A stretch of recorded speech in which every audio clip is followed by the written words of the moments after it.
So, GTA 6 is coming out at the end of this year. That's assuming it doesn't get delayed again. It really makes me think, is GTA 6 too big to fail? Well, to answer this question, we have to go back to the games that put Rockstar in the driver's seat of the entire gaming industry. GTA 6 wouldn't nearly have as much hype that it does if it wasn't for Rockstar's track record. Let's take the PlayStation as an example. Rockstar made a whopping 17 games for the PlayStation 2. Games such as Midnight Club, Smuggler's Run, Grand Theft Auto 3, Max Payne, Smuggler's Run 2, Grand Theft Auto Vice City, Manhunt, Max Payne 2, Midnight Club 2, Grand Theft Auto San Andreas, Red Dead Revolver, The Warriors, Midnight Club 3, Bully, Grand Theft Auto Liberty City Stories, Grand Theft Auto Vice City Stories, and Manhunt 2. Like, oh my god, 17 games across the span of 7 years? And yes, I get it. Video game development took way less time in the early 2000s than it does now, and the budgets for games were much smaller back then, so Rockstar took risks, and most of them definitely paid off, creating iconic game franchises such as Midnight Club, Max Payne, Grand Theft Auto,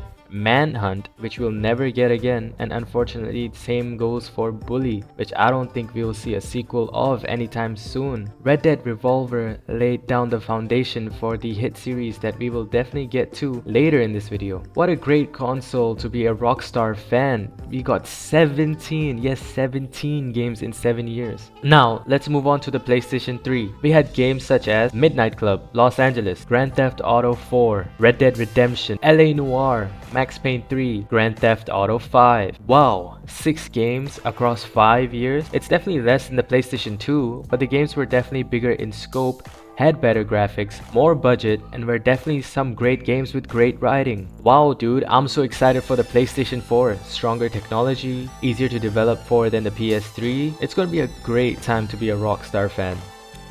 One game. Yes, we had one game.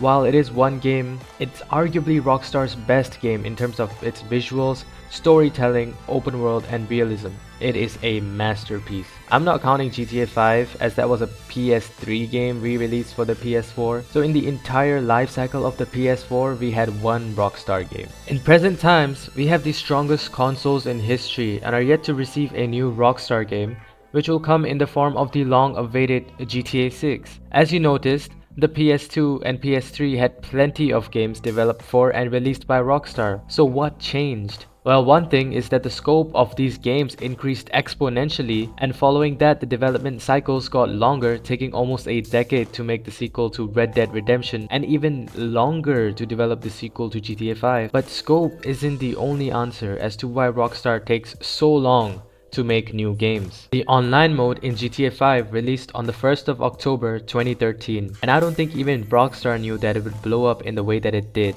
GTA Online, along with the base GTA 5 game, has generated over $10 billion in revenue since its release in 2013. The game consistently earns hundreds of millions annually, with recent reports indicating it generated approximately $710 million in revenue during Take-Two's fiscal year 2025.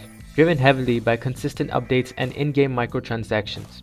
This mode became the cash cow for Rockstar, and it led to many cancelled single-player DLCs that they had planned. Eventually, some of these were tweaked and re-released for the online mode instead, as it would be more profitable than releasing single-player story DLC. GTA Online meant that Rockstar had an unfathomable amount of money made every single day. This led them to being more comfortable and take even more time making games, as proven by the 7-year development cycle for Red Dead Redemption 2. They didn't have to make more games. They could just make content for GTA Online and are still able to hit record profits. This combined with the larger scope and their culture of excellency and making the next game larger and better than the previous one had led to GTA 6, a new entry in the Grand Theft Auto series 13 years after the release of GTA 5. Rockstar shifted their focus to online, making bigger games and focusing on their biggest IPs, that being Red Dead Redemption and Grand Theft Auto respectively, which makes sense for a company that large. And they also have to answer to their investors and shareholders in that company, because Rockstar is no longer a small developmental studio, it is a mammoth in the gaming industry. The hype for GTA 6 is insane,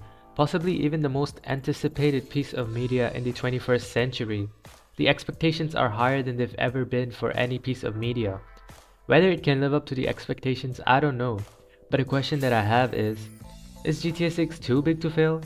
I mean, we've seen games that have had a lot of hype around them but launched in a broken state or just didn't meet people's expectations. The hype for GTA 6 is exponentially higher than any game that has come out in the entire history of the gaming industry. Let's get this out of the way. GTA 6 on launch day will break any and every record, whether it's a good game or not. But will it continue that momentum if it were to be a bad game? I think GTA 6 will be a cultural landmark and a moment in time, so despite if it's the greatest game ever or a letdown, GTA 6 might be the only game in history that will be too big to fail regardless of whether it meets our expectations or not. Because missing GTA 6 is missing out on a revolutionary cultural event in the entire entertainment history since the beginning of time. So the short answer is yes.